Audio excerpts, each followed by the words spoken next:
No extremo noroeste do Canadá, onde o frio talha a terra e o silêncio parece não ter fim, estende-se o Yukon, um território tão vasto e selvagem que desafia qualquer noção humana de fronteira.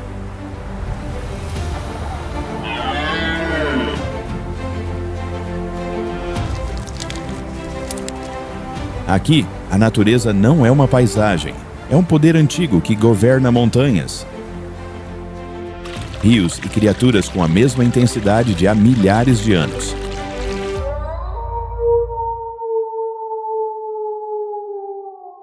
Os caribus traçam trilhas invisíveis através de tundras intermináveis. Os lobos avançam como sombras sobre a neve recém-caída e o majestoso alce ergue-se entre as bétulas geladas como um guardião primordial do norte.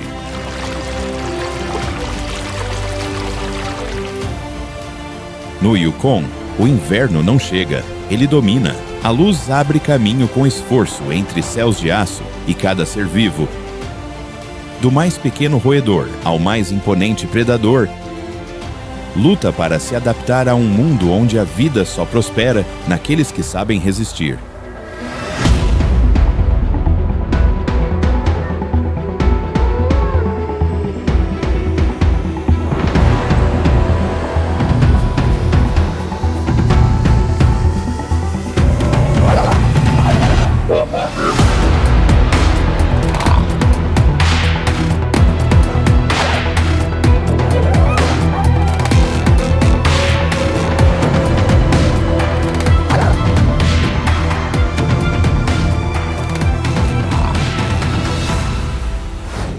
Bem-vindos ao Yukon Selvagem, a grande migração e a luta eterna pela sobrevivência. Antes de começar, lembre-se de se inscrever no canal e ativar o sininho para não perder nenhuma das nossas aventuras selvagens.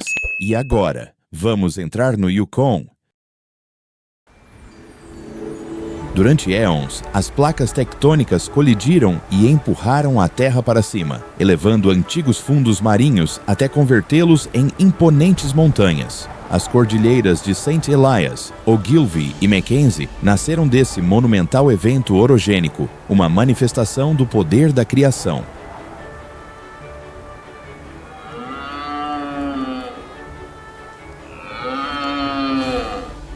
O mais icônico deles é o Monte Logan, com 5.959 metros de altura, um símbolo das forças tectônicas que moldaram toda a paisagem noroeste do continente.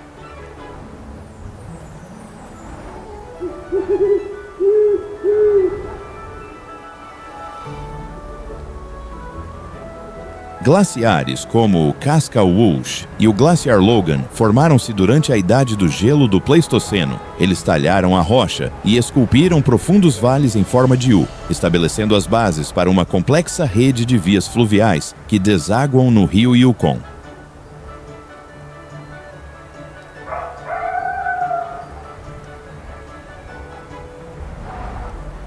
Em tempos mais recentes, o Yukon foi outrora parte dos territórios do Noroeste, mas, em 1898, a Corrida do Ouro do Klondike atraiu ondas de garimpeiros, o que levou o governo canadense a designá-lo como um território administrativo separado.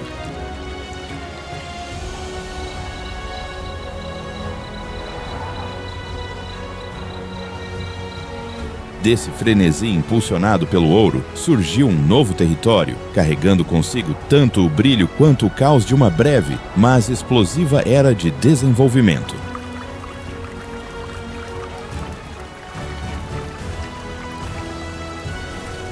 Mais do que uma terra de história, o Yukon orgulha-se de ter várias áreas reconhecidas ou incluídas na lista da Organização das Nações Unidas para a Educação, a Ciência e a Cultura. O Parque Nacional e Reserva Kluane, lar do Monte Logan, foi incluído na lista em 1979.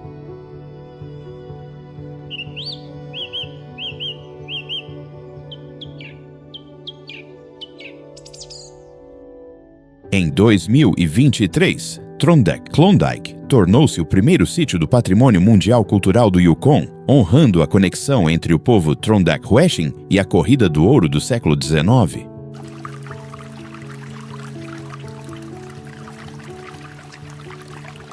Outras 3 áreas, Ivavik, Vuntut e a Ilha Herschel, também foram incluídas na lista provisória pela sua importância biológica e ecossistemas árticos únicos.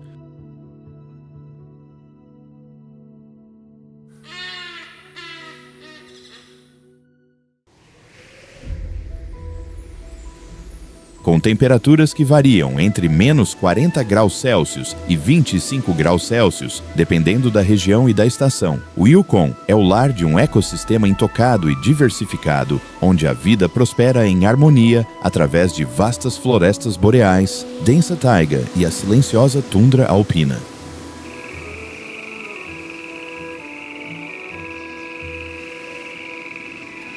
Segundo o portal oficial do governo do Yukon, estima-se que 42 mil caribus migrem sazonalmente pelo Yukon a partir de 2024, pertencentes a 2 subespécies principais, da tundra e da floresta.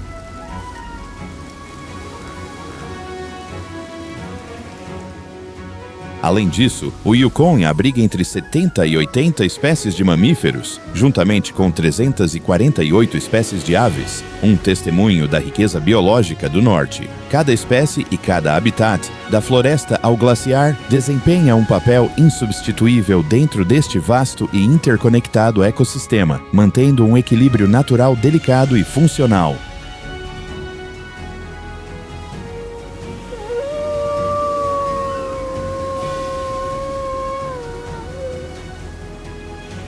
O outono no Yukon começa de agosto a outubro, quando o ar fresco e a folhagem dourada assinalam a elegante mudança da natureza.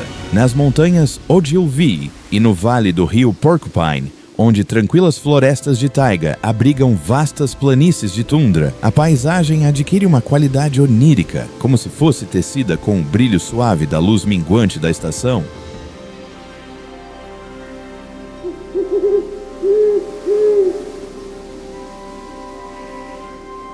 É aqui que as manadas de caribu iniciam a sua migração crucial, preparando-se para atravessar a vasta extensão, em busca de refúgio e alimento antes do gélido inverno que se avizinha.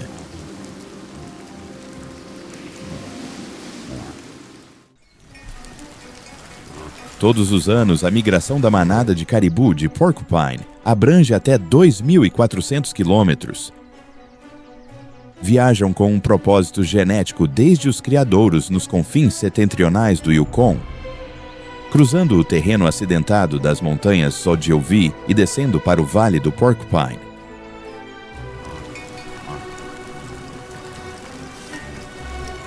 O caribu de Porcupine necessita de áreas com pouca neve e vegetação suficientemente rica para se alimentar durante o amargo inverno que se aproxima. O caribu de Porcupine é esbelto, com patas longas e fortes, que o ajudam a mover-se eficientemente sobre a neve e o terreno irregular. As suas densas pelagens de dupla camada mudam de cor com as estações, cinzento-castanho no verão e mais claro no inverno, para proporcionar isolamento térmico e camuflagem ótima.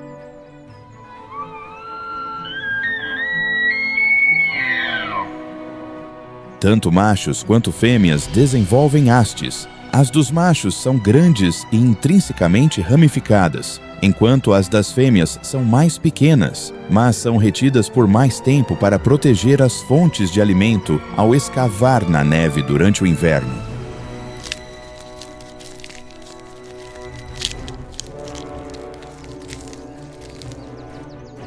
Como residente de longa data do Yukon, o caribu de Porcupine desenvolveu estratégias de forrageamento altamente adaptáveis para sobreviver. Em zonas com menor produtividade primária, alimentam-se principalmente de espécies de gramíneas e outras plantas vasculares.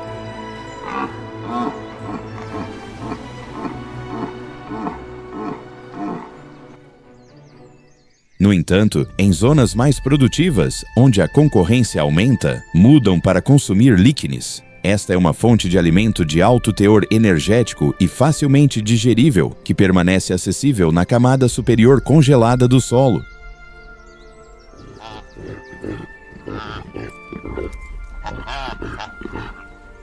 A sua viagem está profundamente ligada ao conhecimento tradicional das comunidades indígenas, como os Gwich'in e Vuntut Gwich'in, povos que viveram e caçaram junto ao caribu durante milhares de anos.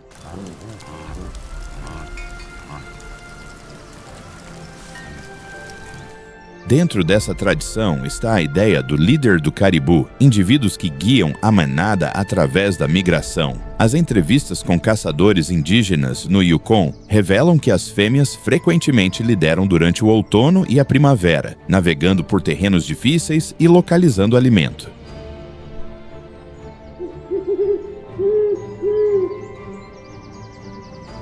Os machos só assumem a liderança quando as condições de neve são mais profundas e é necessária uma maior força física para abrir caminho.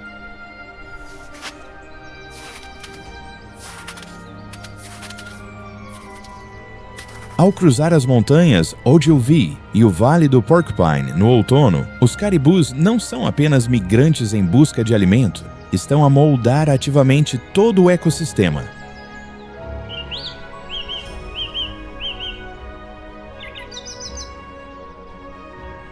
Estudos ecológicos recentes do Departamento de Pesca e Caça do Alasca revelam que os excrementos de caribu contêm nutrientes importantes, especialmente nitrogênio. Quando dispersos pela tundra, estes nutrientes ajudam a restaurar a produtividade primária local nos pastos de grande altitude.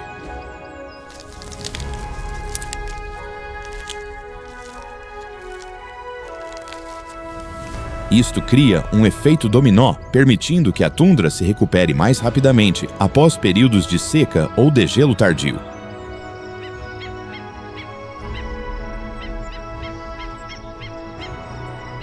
O outono é também quando os caribus começam a exibir comportamentos socialmente mais complexos. Os filhotes nascidos no início do verão já têm idade suficiente para seguir a manada, o que torna o outono uma temporada de treino natural.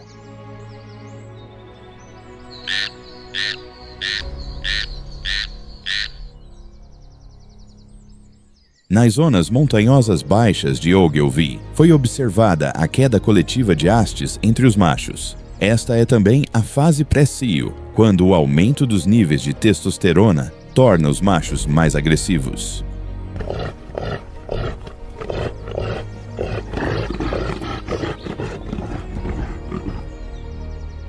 As fêmeas, por outro lado, assumem dois papéis cruciais: manter um ritmo de migração constante enquanto selecionam parceiros de alta qualidade para garantir um legado genético sólido. Tendem a ser muito seletivas, acasalando apenas com machos que demonstrem resistência e instintos de sobrevivência superiores.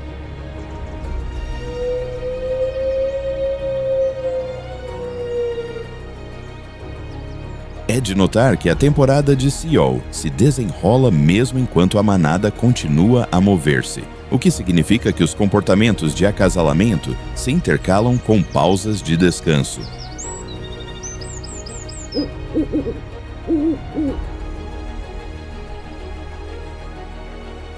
A passagem de dezenas de milhares de caribus forma trilhas bem marcadas, alterando os padrões de vegetação e permitindo que novas ervas cresçam. Os locais de descanso frequentemente atraem outras espécies, como raposas do Ártico, águias reais e até pequenos roedores que seguem as manadas para se alimentarem de carcaças ou encontrar baixas naturais no caminho.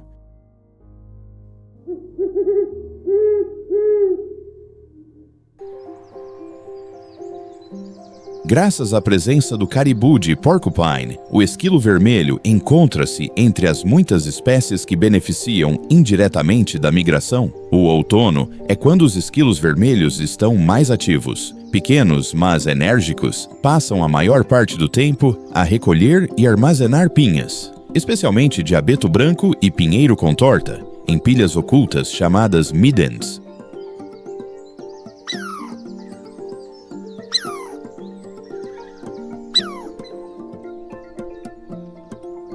Estudos de 2024 realizados pelo Departamento de Pesca e Caça do Alasca demonstraram que os nutrientes indiretos dos excrementos de caribu, ricos em nitrogênio e micróbios, melhoram o crescimento da vegetação florestal circundante.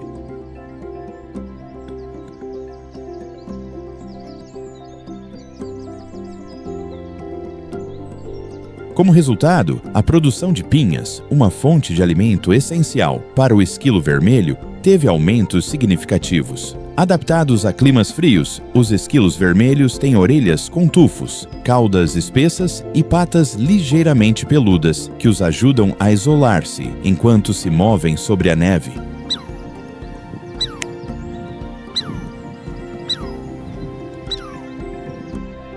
Não hibernam, mas sobrevivem ao longo inverno confiando nos seus depósitos de alimento, uma estratégia evolutiva muito eficaz que permitiu à espécie persistir desde o final do Pleistoceno.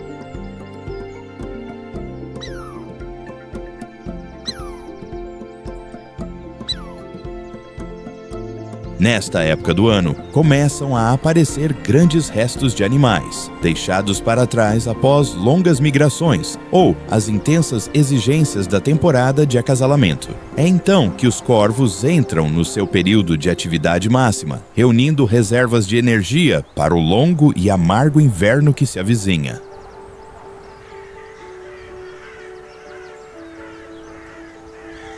Eles seguem os movimentos de ungulados como o caribu e o alce, prontos para aproveitar qualquer oportunidade. A sua estratégia de alimentação flexível e a sua notável inteligência permitem-lhes sobreviver de forma espetacular.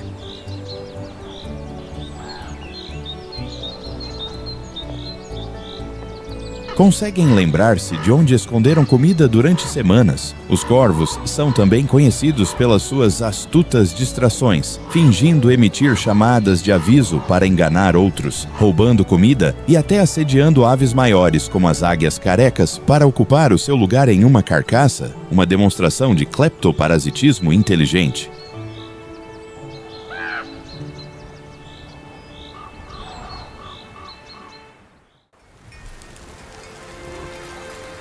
Após uma longa viagem através das florestas e montanhas de outono, os caribus finalmente chegam às montanhas Richardson e à taiga interior do Yukon.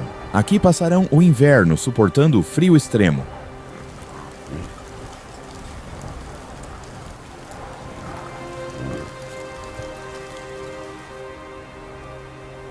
O inverno no Yukon geralmente começa no final de outubro e dura até abril, com temperaturas médias que variam entre menos 20 graus Celsius e menos 40 graus Celsius. Nas montanhas Richardson, o terreno íngreme e os ventos constantes evitam a acumulação profunda de neve.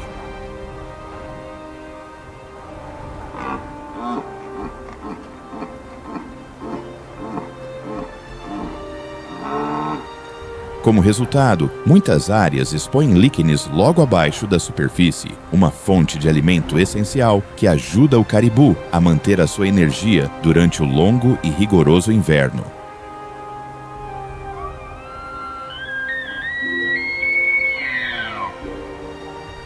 Juntamente com o caribu de Porcupine, o caribu de 40 Mile é outra subespécie distinta encontrada no norte da América do Norte. Estas duas manadas partilham um ancestral comum, mas a separação geográfica e as diferenças de habitat levaram a distinções notáveis no comportamento e nos padrões de migração.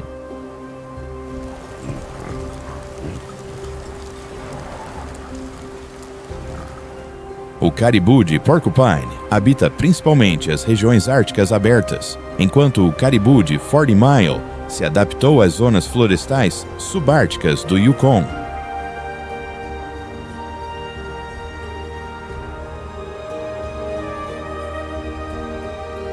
Embora pareçam quase idênticos, segundo o Departamento de Pesca e Caça do Alasca, o caribu de 40 Mile é ligeiramente mais pequeno devido a uma dieta menos nutritiva nas zonas de transição entre a floresta e a montanha.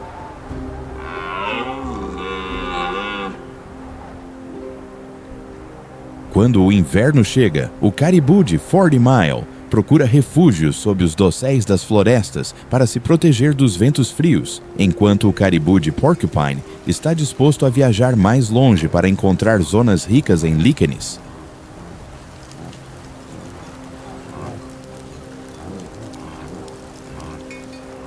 A diferença mais marcada entre as duas manadas reside nos seus alcances migratórios. O caribu de Porcupine é conhecido pela sua épica migração, que abrange milhares de quilômetros todos os anos, uma das migrações terrestres mais longas de qualquer mamífero terrestre.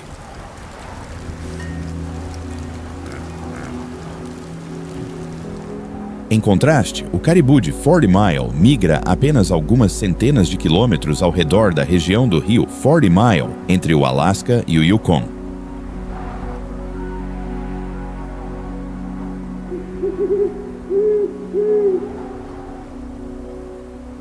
Os caribus são dotados de adaptações fisiológicas espantosas para sobreviver em ambientes extremos. A sua pelagem é espessa e oca, como pequenas palhinhas, retendo o ar quente perto do corpo.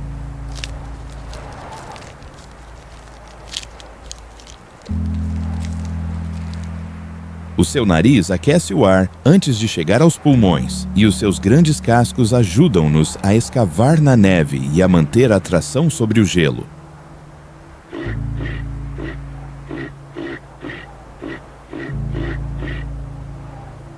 Embora possam suportar temperaturas tão baixas como menos 50 graus Celsius, os seus verdadeiros desafios provêm da fome e dos predadores.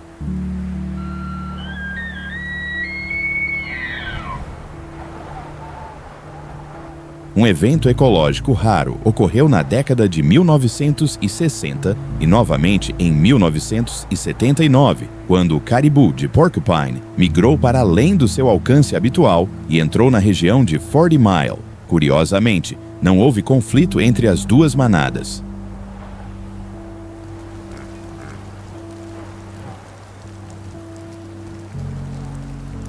Em vez de competir, evitaram-se silenciosamente, como se fossem guiados por um instinto partilhado de respeito ao espaço, oferecendo um poderoso exemplo do profundo equilíbrio que a natureza e a criação incutiram.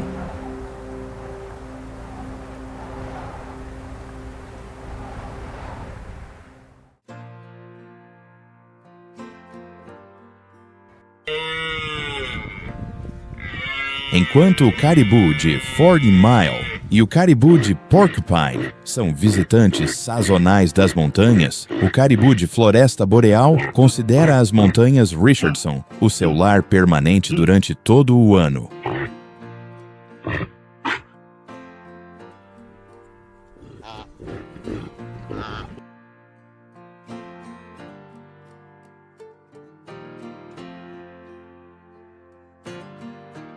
Ao contrário das grandes manadas migratórias, o caribu boreal vive sozinho ou em pequenos grupos, permanecendo o ano todo nas florestas boreais do sudeste do Yukon e dependendo quase inteiramente dos líquenes arbóreos, sem necessidade de partilhar o habitat com grandes manadas.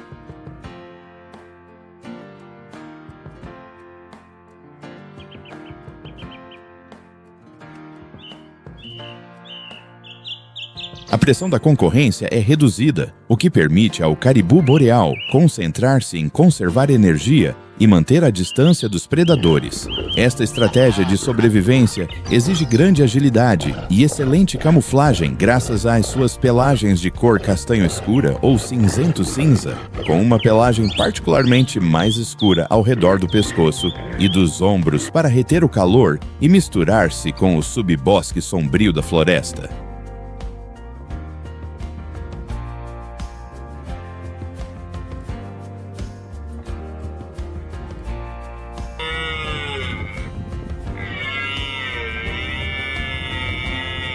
As diferenças de aparência também são notáveis. O caribu boreal é significativamente maior do que o caribu de 40 Mile e o de Porcupine. Os adultos pesam entre 120 e 210 quilos, e alguns machos atingem até 250 quilos.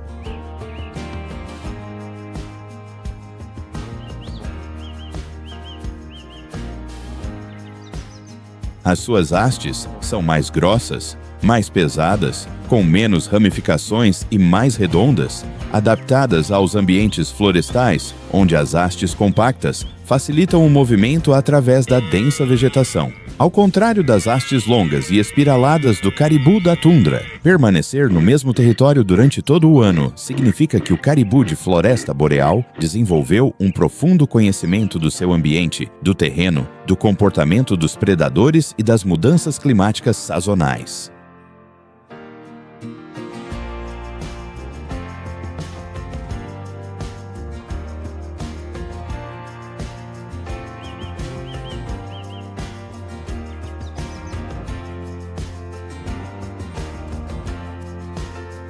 Não dependem da resistência para longas migrações, mas possuem a resiliência de um verdadeiro nativo que domina o seu nicho ecológico.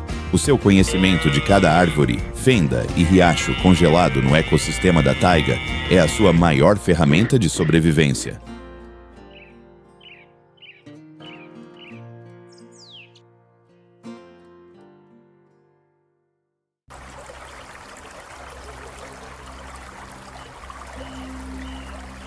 E por baixo dos rios desta terra vive um peixe com um ciclo de vida notável, o salmão chinook. Migram mais de 3.200 quilômetros desde o oceano até o rio Yukon para desovar e depois transmitem um processo comovente, mas vital para o ecossistema.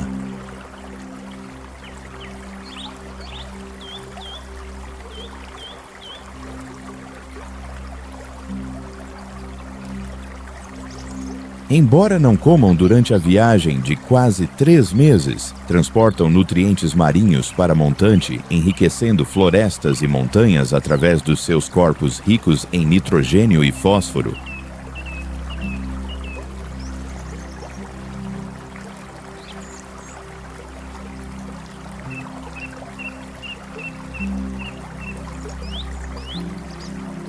A partir de 2024, o número de salmões chinook de origem canadense caiu para entre 19.000 e 28.000 indivíduos, o que levou o governo a emitir uma proibição de pesca de 7 anos.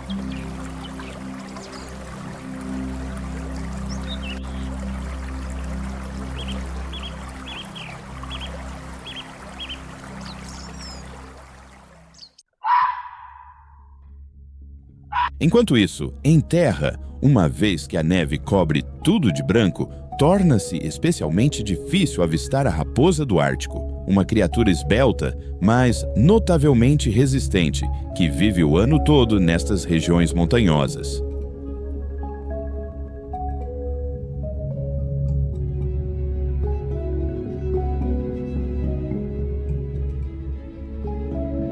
Sem necessidade de migrar, a raposa do Ártico evoluiu para prosperar nas profundezas congeladas do inverno, graças à sua pelagem sazonal, que muda de cor. No inverno, torna-se branca pura para uma camuflagem perfeita contra a neve. Depois muda para um cinzento acastanhado no verão, para se misturar com o musgo e a rocha.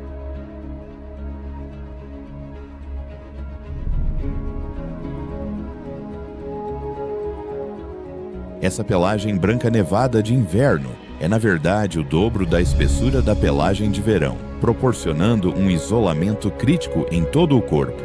Este espessamento da pelagem não ocorre ao acaso. As raposas do Ártico têm um relógio biológico muito sensível ao fotoperíodo.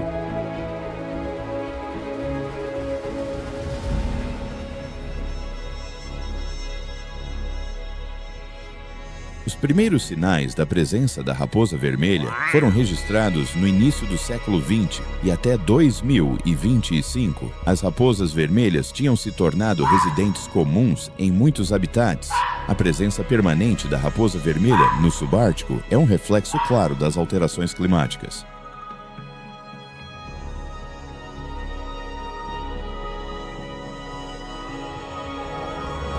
À medida que os invernos se encurtam, as camadas de neve se tornam mais finas e os períodos de congelamento se encurtam. As condições de vida favorecem cada vez mais as espécies adaptadas a ambientes mais suaves.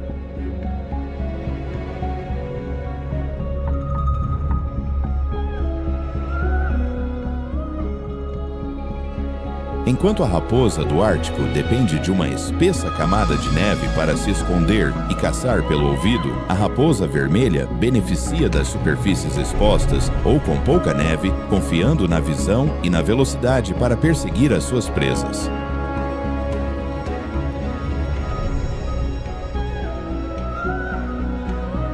A raposa vermelha é entre 20% a 30% maior e ostenta uma estratégia de sobrevivência muito flexível. Segundo estudos do Yukon de 2024, a expansão da raposa vermelha causou mudanças comportamentais notáveis, já que agora utilizam tocas de rocha e colinas cobertas de neve, tradicionalmente território da raposa do Ártico.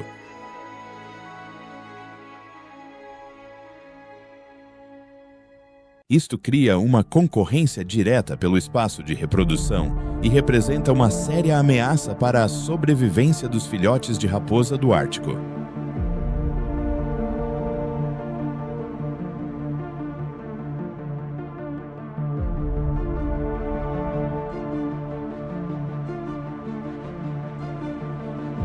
Além da concorrência da raposa vermelha, uma das fontes vitais de alimento da raposa do Ártico, os lemingues, também são muito disputados pela coruja das neves, uma grande coruja branca que se desliza silenciosamente sobre as vastas planícies congeladas.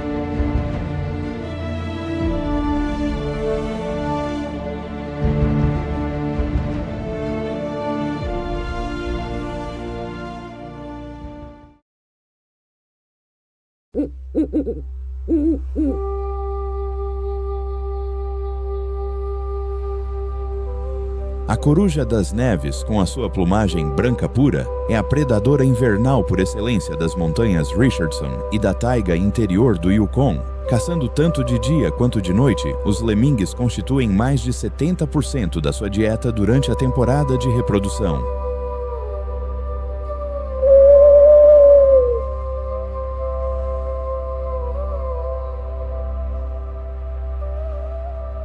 A destreza caçadora da coruja das neves provém de uma mistura perfeita de visão aguçada, audição direcional precisa e voo silencioso. Ao contrário da maioria das corujas que são noturnas, a coruja das neves caça a qualquer hora, o que a torna uma rival formidável para as raposas.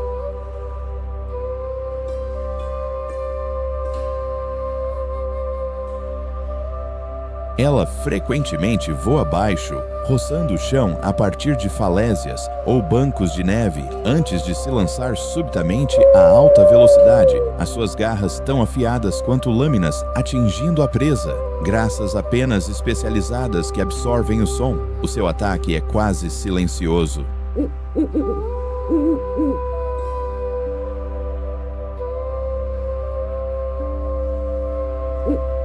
Foi observado que corujas das neves maduras roubam comida de raposas do Ártico, o que adiciona outra camada à feroz concorrência pela sobrevivência na tundra.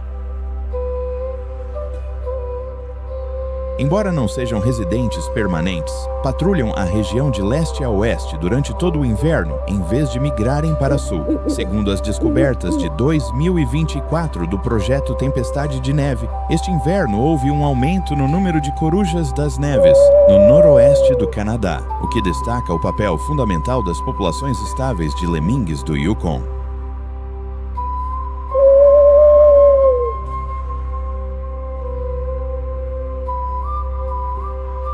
Nessa paisagem nevada e varrida pelo vento, cada encontro entre a raposa do Ártico e a coruja das neves não se trata apenas de caçar. É uma corrida pela sobrevivência onde os olhos aguçados e as garras afiadas se tornam as armas definitivas.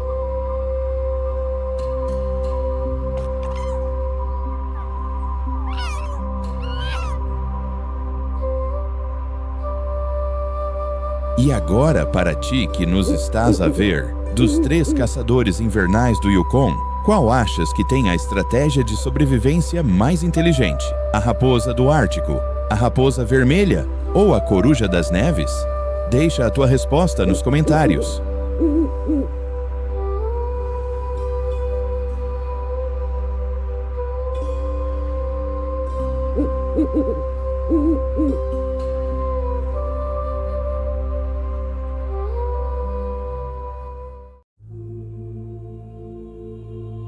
As rivalidades entre raposas e corujas das neves são de pouca preocupação para o caribu. A sua preocupação reside nos verdadeiros governantes das montanhas cobertas de neve, os lobos cinzentos, predadores de topo do ecossistema da taiga, que parecem despertar no momento em que a neve se aprofunda.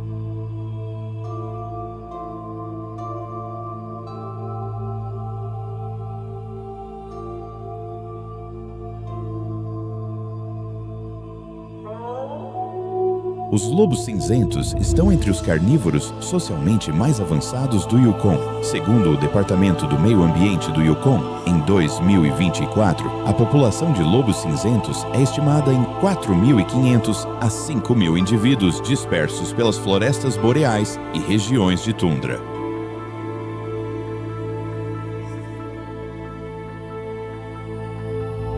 No inverno, quando as temperaturas caem regularmente abaixo de menos 40 graus Celsius, o caribu torna-se a sua presa principal, alvos de grande porte que podem sustentar toda uma manada.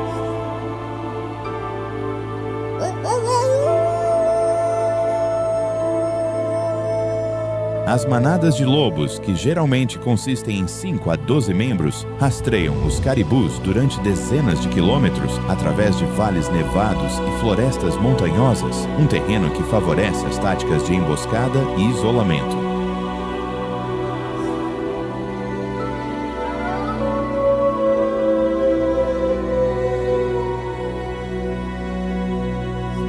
São caçadores seletivos que se concentram nos velhos, feridos, fracos ou jovens. Esta estratégia não só aumenta a taxa de sucesso, mas também ajuda a manter a saúde das populações de caribus.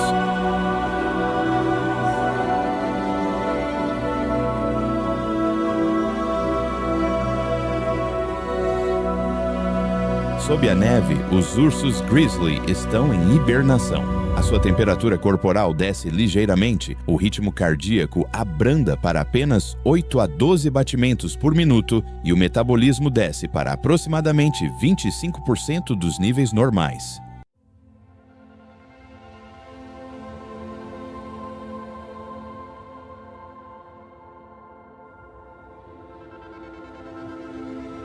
Durante este tempo, não comem, não bebem e não excretam, sobrevivendo unicamente com as reservas de gordura acumuladas durante o verão. No entanto, alguns machos adultos grandes com reservas de gordura significativas podem não hibernar completamente ou podem despertar se detectarem uma promissora fonte de alimento.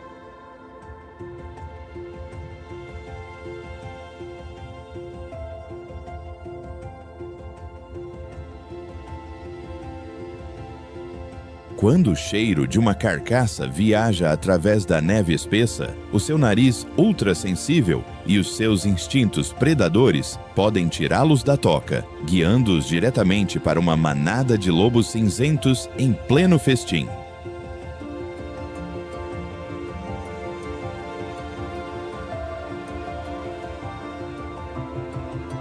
Estudos recentes do meio ambiente do Yukon em 2024 e do Serviço de Pesca e Vida Selvagem dos Estersair mostram que tais encontros não são raros, e os ursos grizzly frequentemente saem vitoriosos.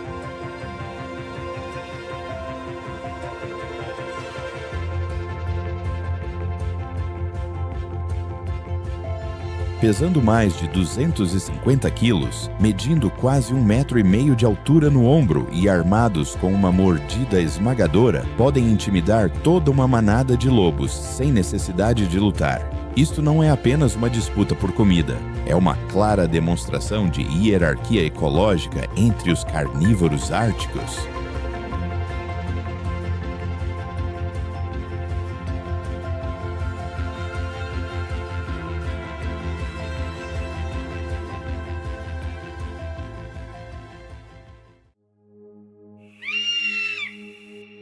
Juntamente com o urso grizzly, os lobos cinzentos também têm de enfrentar os caçadores aéreos de elite, as águias reais, as orgulhosas aves de rapina do norte. Com envergaduras que atingem até 2,3 metros, as águias reais são mestras predadoras nas montanhas Richardson cobertas de neve.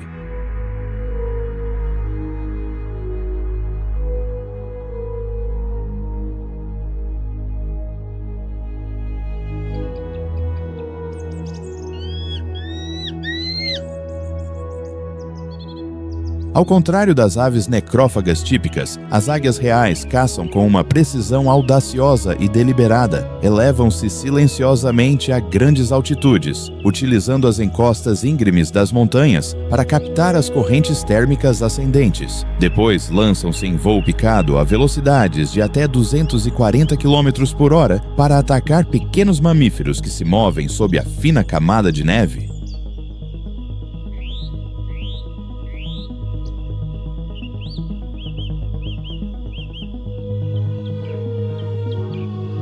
A sua audácia em roubar refeições é igualmente notável. Durante o inverno, quando a comida é escassa, as águias reais frequentemente seguem as manadas de lobos cinzentos, esperando até que abatam um caribu. Depois, lançam-se para arrebatar porções acessíveis.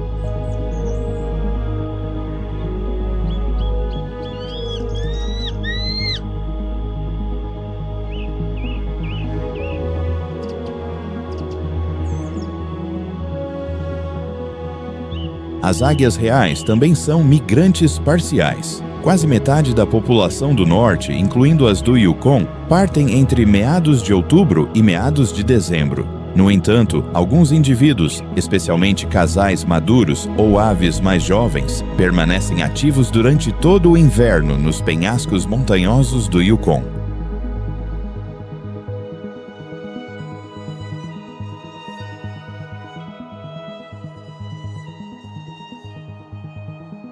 Na natureza gélida, o domínio nem sempre é definido pelo tamanho.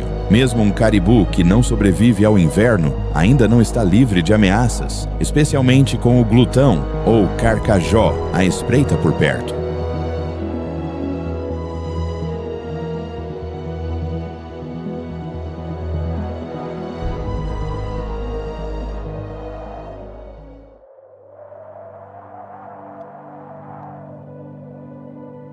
Este poderoso mustelídeo selvagem pode arrastar uma carcaça de caribu, até 3 vezes o seu peso corporal, através da neve profunda. Os glutões evoluíram a partir de antigos membros da família dos mustelídeos e são encontrados na natureza ártica e boreal.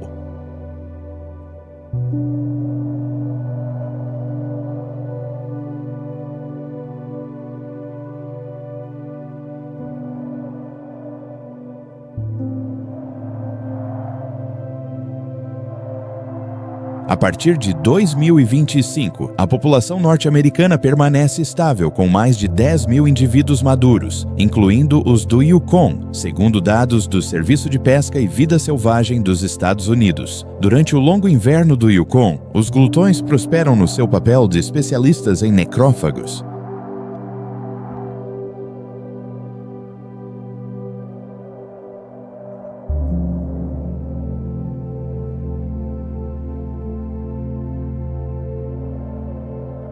Com garras potentes e habilidade para escavar, podem arrastar carcaças inteiras. A sua pelagem espessa e oleosa resiste à umidade e ao frio intenso. Operam sozinhos, patrulhando territórios enormes, muitas vezes abrangendo mais de 600 km², o que lhes dá um vasto alcance nas profundas paisagens nevadas do Yukon.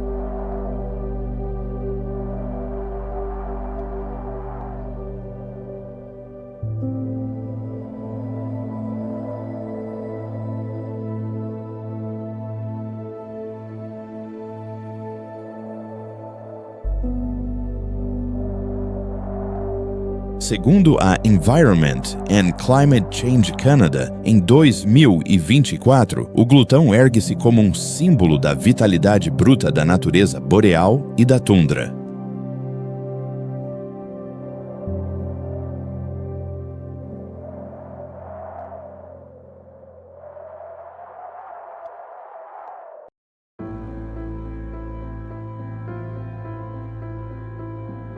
À medida que a neve espessa começa a derreter e as primeiras brisas quentes varrem o Yukon, os caribus sobreviventes iniciam silenciosamente um novo capítulo na sua jornada de resistência. A primavera chega à vertente norte do Yukon e à planície costeira de Beaufort por volta do final de abril.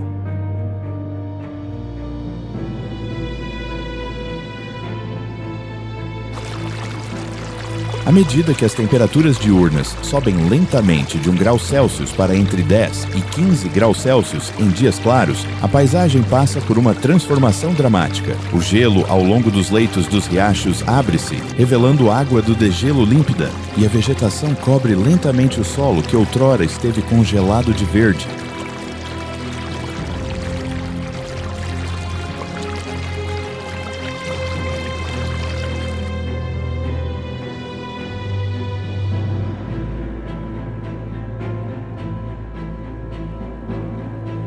Este é também o momento em que plantas como carex, carriço, líquenes e salgueiros começam a brotar, as primeiras fontes de alimento ricas em nutrientes após uma longa temporada de escassez, assinalando a reativação de todo o ecossistema ártico.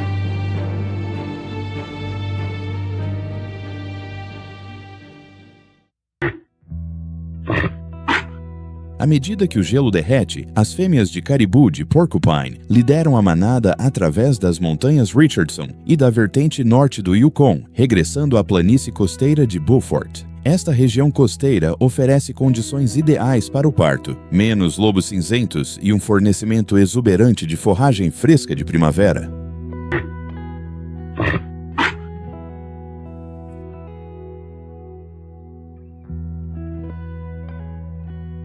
É também a fase mais sagrada do seu ciclo de vida, o momento da perpetuação da espécie. O pico de partos ocorre no início de junho, com mais de 75% das fêmeas a dar à luz entre 1 e 7 de junho de cada ano.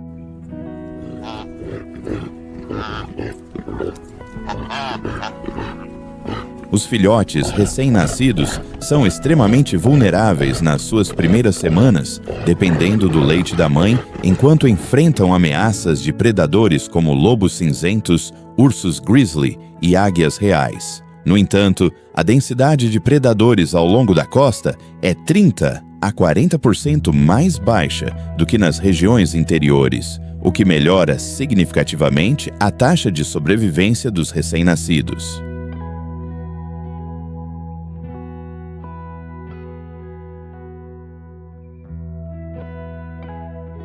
Os machos de caribu, de Porcupine, desempenham um papel fundamental na defesa territorial durante este tempo. Mesmo quando não estão a caçar, podem confrontar predadores e proteger as fêmeas e os filhotes, usando hastes e cascos potentes para afugentar os lobos quando necessário.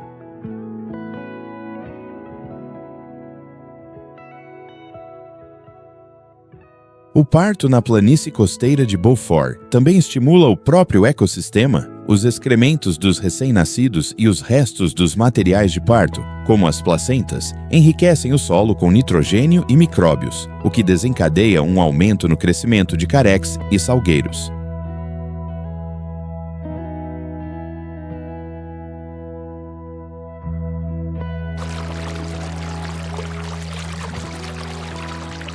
Isto não só fornece alimento imediato aos filhotes, mas também ajuda a rejuvenescer a vegetação ribeirinha, criando condições favoráveis para o salmão chinook, à medida que inicia a sua migração para montante.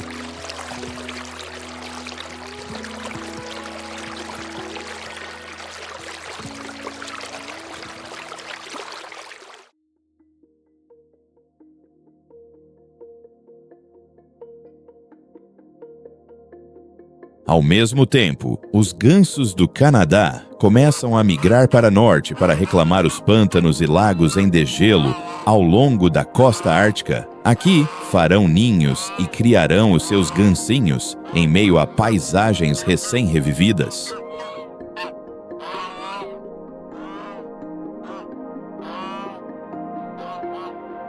Embora seja raro, constituindo menos de 1% da população regional de gansos, estes poucos casais de gansos do Canadá ainda escolhem os pântanos ribeirinhos e as margens dos lagos descongelados como locais de nidificação. A temporada de reprodução estende-se do final de maio ao início de junho, seguindo um ciclo continental em toda a América do Norte.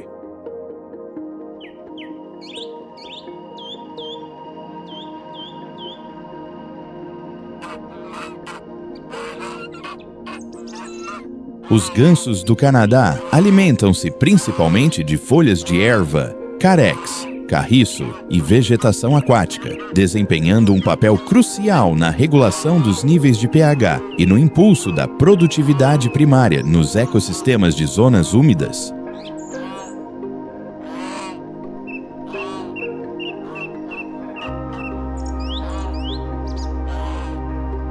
Depois de nidificar e pôr ovos, os machos, que geralmente pesam entre 3,9 e 5 quilos, assumem um papel muito defensivo, afugentando ativamente intrusos como raposas vermelhas ou aves predadoras. Eles emitem fortes assobios e investem para proteger os gansinhos do perigo.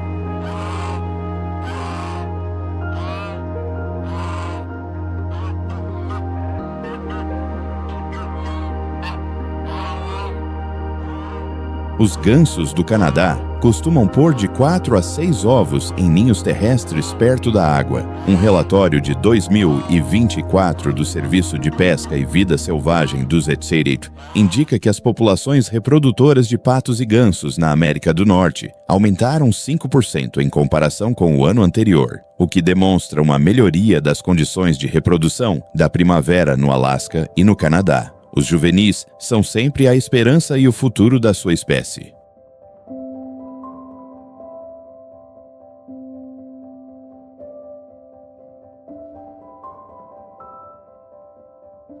Mas, por mais ferozmente que os gansos do Canadá ou os caribus defendam os seus filhotes, por vezes não é suficiente, especialmente quando os gigantes do Yukon despertam de um longo letargo.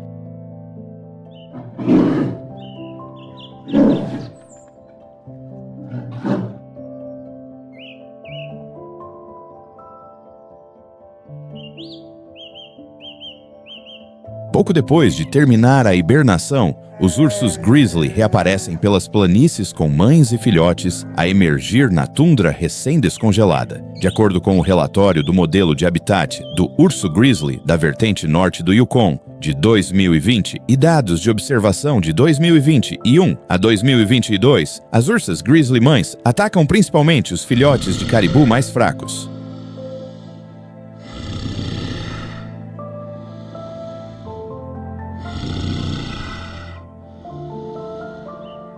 No auge da temporada de partos, um único urso pode abater até 6 filhotes por dia. A caça começa quando um grizzly detecta sinais de filhotes por perto, usando a força bruta e a velocidade para isolar os juvenis das suas mães.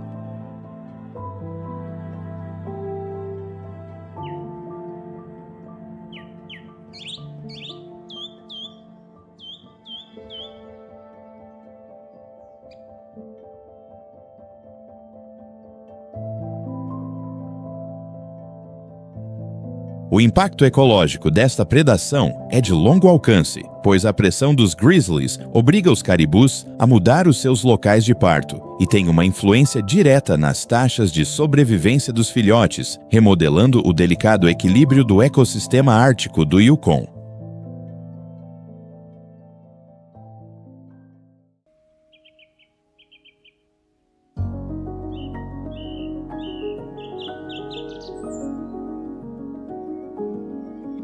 Mas há uma criatura que acorda ainda mais cedo do que o grizzly.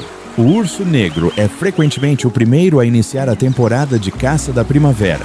Os ursos negros emergem no início da primavera graças a uma estratégia de hibernação mais leve e mais curta.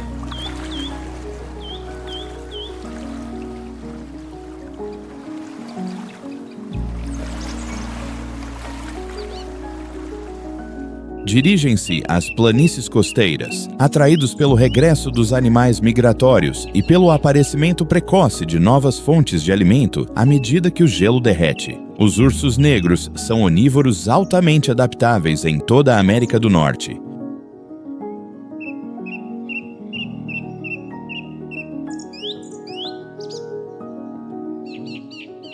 Os machos da primavera podem pesar entre 80 e 90 quilos. E embora geralmente habitem nas florestas de terras baixas, o adelgaçamento do gelo permite-lhes aventurar-se na tundra costeira em busca de ricas fontes de alimento.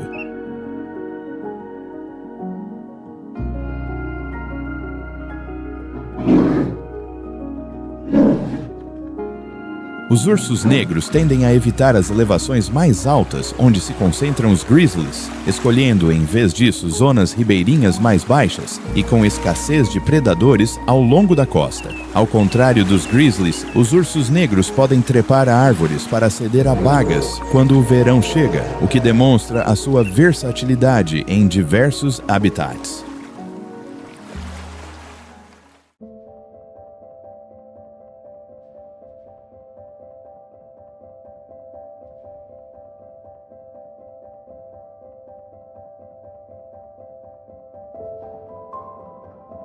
Entretanto, no momento em que as mães de caribu de Porcupine se instalam na tundra para proteger os seus recém-nascidos, um novo perigo se aproxima silenciosamente vindo do norte. O urso polar, o predador de topo dos gélidos mares do norte do Yukon, inicia a sua viagem para o interior a partir do gelo à deriva da ilha Herschel.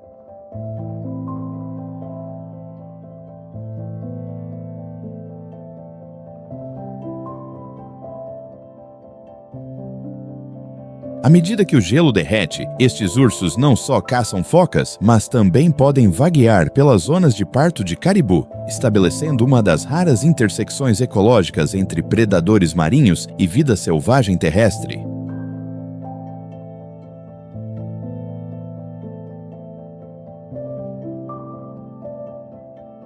Os ursos polares evoluíram a partir de ursos pardos durante o Pleistoceno, perfeitamente adaptados à vida no Ártico congelado. Os seus corpos são mais aerodinâmicos, com uma pelagem branca espessa e áspera, e pés de grande tamanho e garras fortes, que lhes permitem caminhar sobre gelo fino.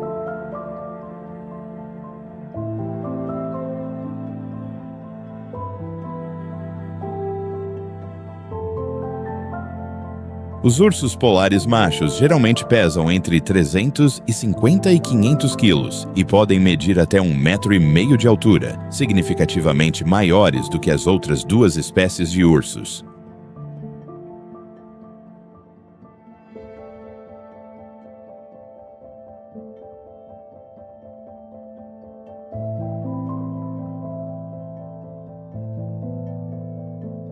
Na primavera, os ursos polares emergem das suas tocas e começam a caçar focas aneladas assim que se abrem fissuras no gelo marinho. À medida que o gelo se quebra mais tarde na temporada, podem viajar mais para o interior e foram relatados casos de ursos polares alimentar-se de filhotes de caribu ou carcaças, o que adiciona pressão às manadas jovens vulneráveis.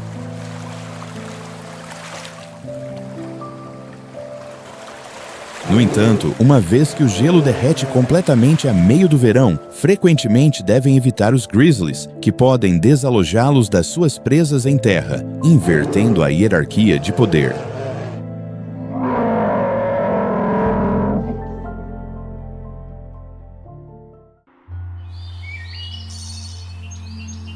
Quando a primavera chega e a vida começa a agitar-se novamente, as mães de todas as espécies de ursos protegem e guiam os seus filhotes desde o momento em que abandonam a toca ou o gelo. Podes adivinhar qual dos 3 ursos, grizzly, negro ou polar, costuma ter mais filhotes em uma só ninhada? Deixa a tua resposta nos comentários.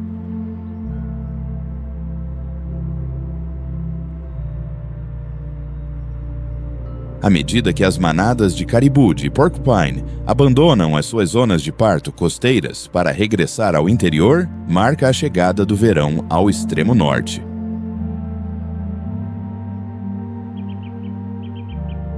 O verão no Yukon estende-se de junho a agosto, com a luz do dia a durar de 18 a 22 horas por dia e temperaturas máximas que variam entre 6 graus Celsius e 26 graus Celsius. A tundra alpina que se estende pelas altas cordilheiras montanhosas como as Ogilvie e Mackenzie é ativada em elevações entre 900 e 2.400 metros, onde as árvores já não conseguem crescer. Isto torna-se um habitat repleto de flores silvestres, líquenes e ervas curtas que florescem em um curto período de apenas 45 a 90 dias, quando as temperaturas oscilam entre 3 graus Celsius e 12 graus Celsius.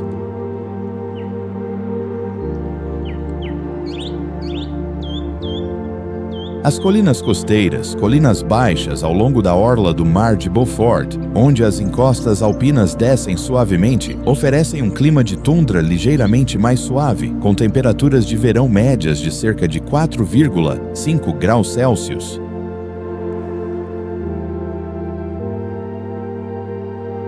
Esta região abriga extensos prados de carex, carriços, líquenes e salgueiros anões, formando uma borda de transição ecologicamente vital entre a tundra ártica e a floresta de taiga do sul.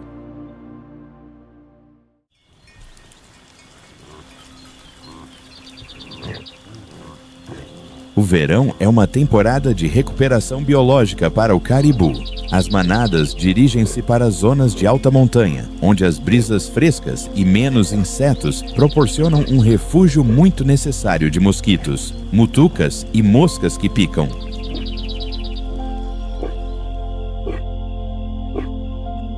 Os filhotes começam a aprender habilidades-chave de sobrevivência, acompanhando o ritmo da manada, selecionando forragem tenra e reconhecendo as trilhas dos predadores. É também um período de rápido crescimento físico, enquanto se preparam para a longa migração para sul no outono.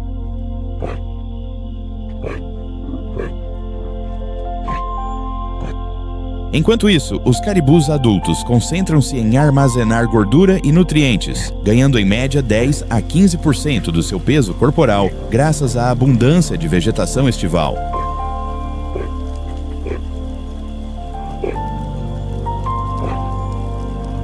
Os caribus agrupam-se utilizando as cristas das altas montanhas para evitar os enxames de insetos e reduzir o risco de predação dos ursos grizzly ou dos lobos cinzentos.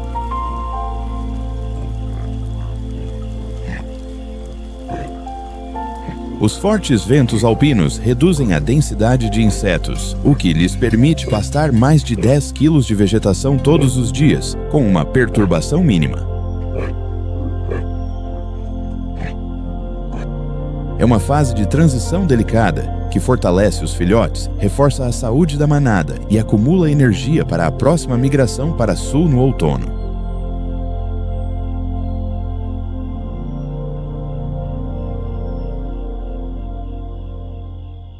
Quando o caribu de Porcupine entra em novos habitats de verão, pode cruzar-se com a esquiva marmota de barriga cinzenta, Hoary Marmot, um espetáculo raro, já que esta espécie hiberna até 8 meses e só está ativa durante um breve período de verão.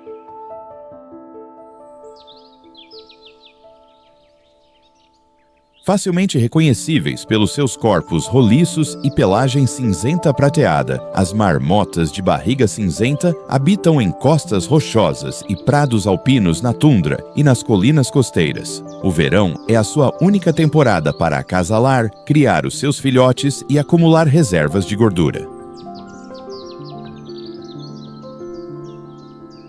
Pastam ervas, flores silvestres e raízes, permanecendo ativas durante as longas horas de luz do dia do norte. Segundo o governo do Yukon, em 2024, este é também o momento em que as marmotas estão mais ativas socialmente, frequentemente vigiando e emitindo chamadas de aviso distintas quando o perigo está próximo.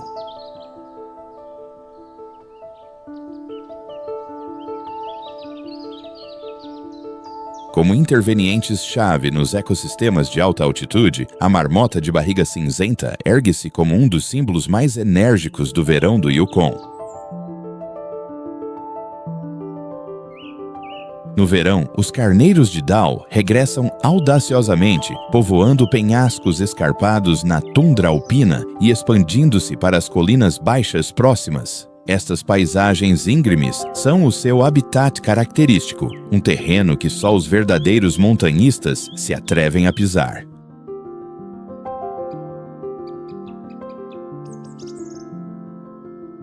Onde plantas baixas como carex, carriços, salgueiros e aveias da montanha constituem a dieta principal.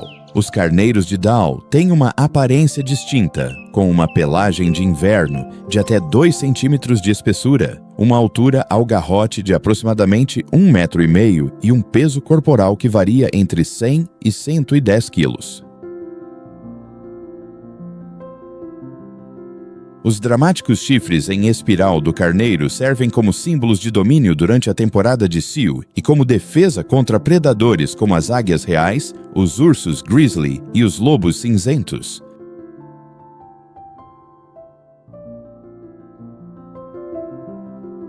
O verão marca a temporada de partos, quando as ovelhas dão à luz e criam os seus filhotes em penhascos altos, onde a segurança é primordial. A pesquisa mostra que a sobrevivência dos cordeiros está intimamente ligada ao NDVI, um indicador da verdura das plantas, onde o crescimento precoce das plantas melhora significativamente as hipóteses de sobrevivência.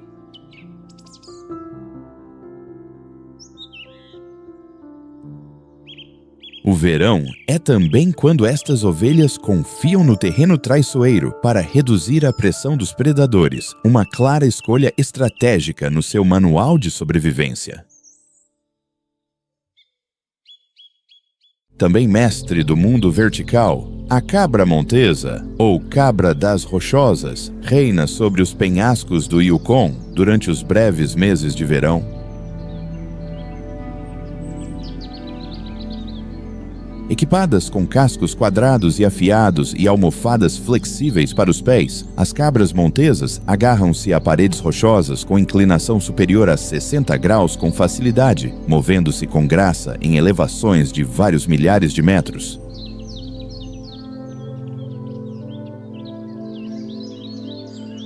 Com um comprimento corporal de cerca de 1,4 metros e um peso médio de 70 quilos. Os aproximadamente 1.500 indivíduos do Yukon são considerados verdadeiros ícones do montanhismo.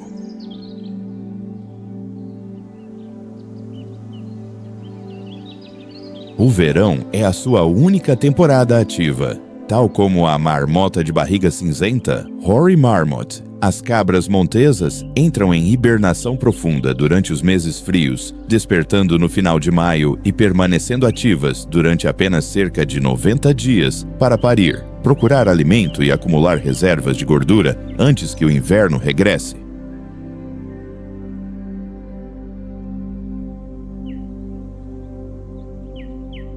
A partir de junho, as cabras dão à luz os seus cabritos em cornijas seguras de penhascos. Depois guiam-nos para cima, ensinando os juvenis a trepar e a procurar alimento no terreno acidentado de alta altitude. As suas habilidades superiores de escalada e aderência ajudam-nas a evitar quase todos os predadores. Quando se sentem ameaçadas, as cabras montesas fogem instintivamente para cima ou agarram-se à parede do penhasco, usando a paisagem como escudo natural, escapando do perigo através do puro reflexo e do domínio do terreno.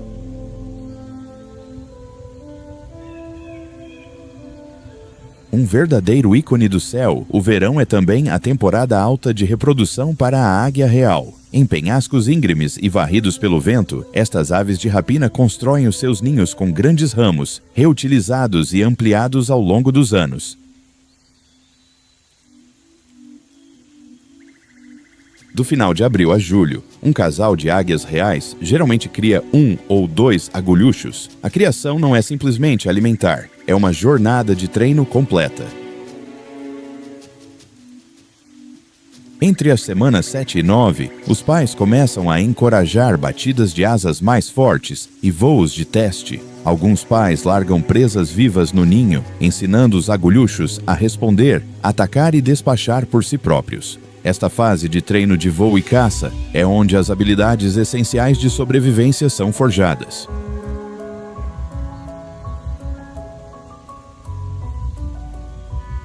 Uma vez que o ninho está seguro, as águias reais embarcam em missões de caça completas, empregando uma variedade de estratégias adaptadas a presas específicas. Para as marmotas, utilizam o voo de contorno.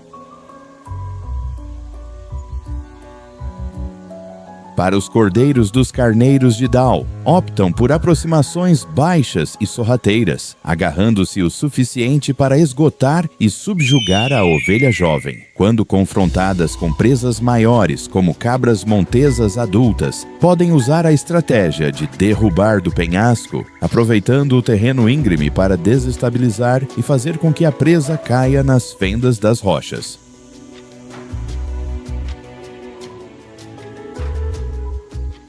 A flexibilidade estratégica, a velocidade, a força e a inteligência aguçada fazem da águia real uma ameaça aérea implacável.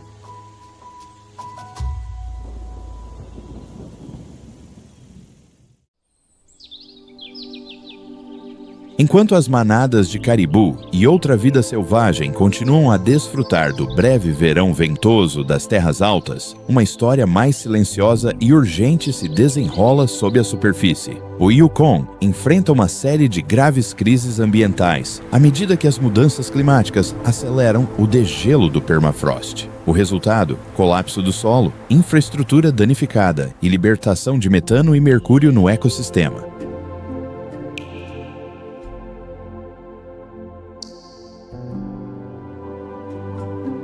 Ao longo de regiões costeiras como a ilha Herschel, os deslizamentos de terra retroativos estão a ocorrer a taxas sem precedentes, acelerando a erosão e remodelando paisagens inteiras.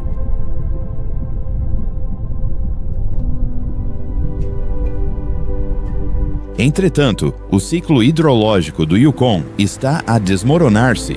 Os períodos de congelamento mais curtos, o aumento das inundações e o aumento da turbidez da água elevam o risco de a poluição por mercúrio se espalhar ao longo da bacia do rio Yukon.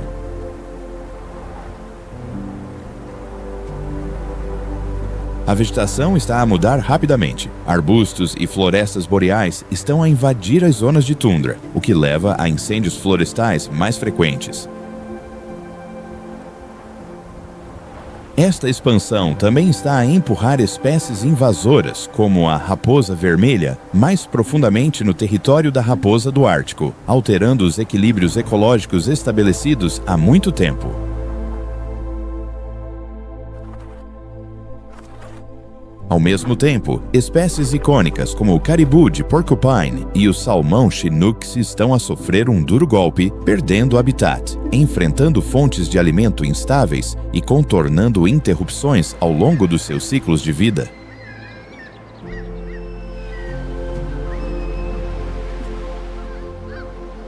O Yukon encontra-se no meio de uma crise climática, uma que ilustra claramente a profunda erosão dos alicerces naturais que sustentaram esta terra durante milhares de anos. Sob a crescente pressão das mudanças climáticas e da crise do ecossistema, o Yukon não tem outra escolha senão adaptar-se proativamente através de soluções ousadas e de múltiplas camadas baseadas no conhecimento indígena. Na vanguarda está a iniciativa Our Clean Future, o nosso futuro limpo, que visa reduzir as emissões em 45% em comparação com os níveis de 2010, com o objetivo de alcançar 97% de eletricidade renovável até 2030. O Yukon também está a promover a adoção de veículos elétricos através de programas de subsídios. Para abordar a infraestrutura vulnerável ao degelo do permafrost, o governo local desenvolveu redes de sensores e sistemas de mapeamento geotécnico para monitorizar o movimento do solo. O Canadá está a contribuir com 7,5 milhões de dólares canadenses anualmente através do programa Climate Change Preparedness in the North, prontidão para as alterações climáticas no norte, apoiando as comunidades indígenas na melhoria da infraestrutura. Os esforços de resposta à erosão costeira, como os da ilha Herschel, estão a ser acelerados através da recolocação de sítios do patrimônio cultural e da preservação digital do conhecimento tradicional para a conservação da água e dos ecossistemas. O Conselho Intertribal supervisiona a qualidade da água do rio Yukon e lidera a restauração das florestas de taiga, com o objetivo de reconstruir corredores ecológicos e absorver milhões de toneladas de dióxido de carbono nas próximas décadas. Estas estratégias não só ajudam o Yukon a adaptar-se hoje, mas também salvaguardam a vida e o legado natural desta terra para as gerações futuras. Um ato de respeito pela criação e pelos seus ciclos.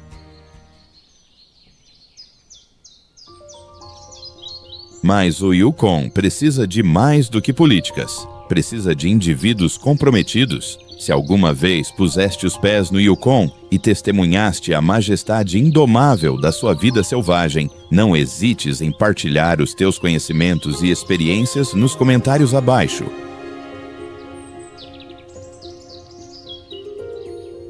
A tua voz pode tornar-se uma fonte de inspiração e de impulso no esforço contínuo para proteger as espécies ameaçadas de extinção e preservar os ecossistemas para o amanhã.